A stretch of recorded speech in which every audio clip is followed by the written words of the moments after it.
میں پروگرام کرنا، تعزیتی ریفرنس کرنا، سیمینار کرنا، یہ ایک یاد کا انداز، بہترین یاد منانے کا انداز یہ کہ جس مقصد پر، جس راستے پر شہید چلا ہے اسی راستے پر انسان چلے، اس مقصد کے حصول کے لیے کوشش کرے۔ صلوات بھیجیے محمد وآل محمد۔ کیا ہے پروپیگنڈا؟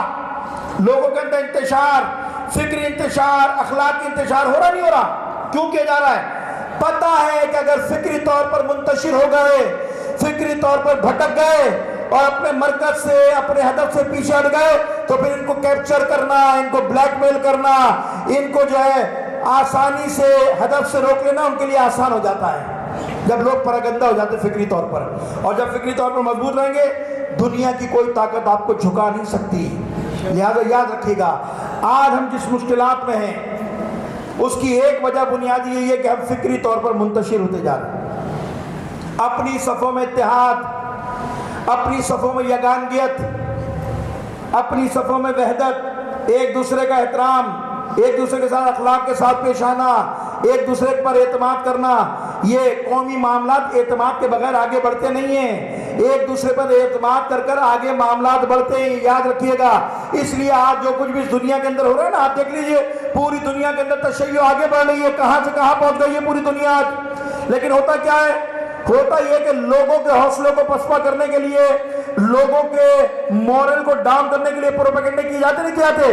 اتنی بڑی جنگ آپ دیکھ رہے ہیں، آپ کے سامنے ہو رہی ہے نہیں ہو رہی؟ لبنان کے اندر ہوئی تھی نہیں ہوئی تھی؟ حسن نصر اللہ شہید کر دیے گئے، قاسم سلیمانی شہید کر دیے گئے، دیگر لوگ مار دیے گئے، ہانیہ قتل کر دیے گئے، سنوار قتل کر دیے گئے۔ مغرب نے کیا پروپیگنڈا کیا؟ لو بھیا ان کے لوگ تو مارے گئے، یہ ناکام ہو گئے، لوگ مارے گئے، بھائی دیکھو یہ تو تنزلی کی طرف جا رہے ہیں، یہ ناکامی کی طرف جا رہے ہیں۔ تو کیا کر رہے ہیں؟ وہ فکری طور پر آپ کے مورل کو ڈاؤن کر رہے ہیں، جبکہ خدا کی قسم راہ خدا میں مر جانے سے قوم کے مورل ڈاؤن نہیں ہوتے، راہ خدا میں مر جانے سے قومیں زندہ ہوتی ہیں، ان کا مورل ڈاؤن نہیں ہوتا۔ لیکن کیونکہ مغرب کی طرف سے پروپیگنڈا ہوتا ہے، فکری طور پر منتشر کر دو۔ اور ہمارے لوگوں میں بھی یہ بات ہے بہت ساری کہ بھائی اتنی بڑی بڑی شخصیتیں ماری جا رہی ہیں، اتنے بڑے بڑے لوگ مارے جا رہے ہیں، ہم تو ناکام ہو رہے دنیا میں۔ آپ کسی محاذ پر ناکام نہیں ہو۔ امام حسن مجتبیٰ نے اپنے دور خلافت میں جب خلافت کے لیے لوگ بیعت کرنے کے لیے جمع ہوئے تھے تو امام نے ایک جملہ کہا تھا، لوگوں ہم وہ لوگ ہیں اگر زندہ ہیں جب بھی غالب رہیں گے، مر جائیں گے جب بھی غالب رہیں گے۔ تشیع ننگو آپ سے دو چار نہیں ہو سکتی، یہ یاد رکھیے گا۔ ہاں ہماری کمزوریاں ہو سکتی ہیں، ہماری حماقت ہو سکتی ہے، ہماری بیوقوفی ہو سکتی ہے۔ قرآن کہہ رہا ہے ما اصابک من حسنۃ فمن اللہ وما اصابک من سیئۃ فمن نفسک۔ ختم کر دیا میں نے، اپنی نتیجہ دے رہا ہوں بات۔ قرآن کہہ رہا ہے، اصول دے رہا ہے، پاکستان نے حکومت بنائی یا نہیں بنائی؟ تشیع کی حکومت تھی نہیں تھی؟ تو آج کیا ہو گیا بھائی؟ کیا وہ شیعہ ختم ہو گئے بلوچستان میں؟ کیا تشیع کی تعداد ختم ہو گئی ہے؟ یعنی تشیع کا اتنی کمزور ہو گئی۔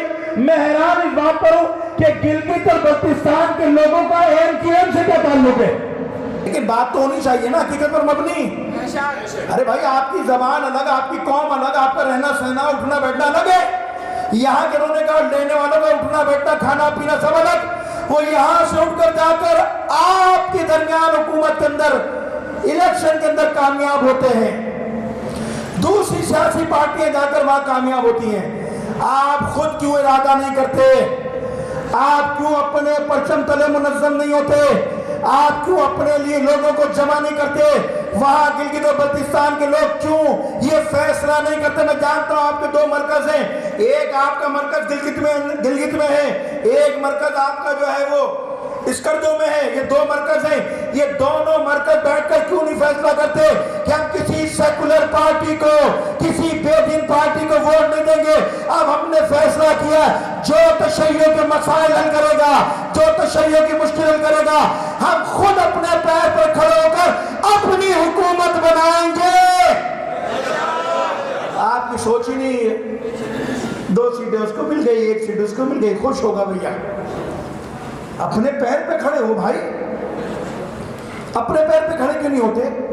اگر تم نے اپنی طاقت کا گلگت اور بلتستان میں اظہار کر کر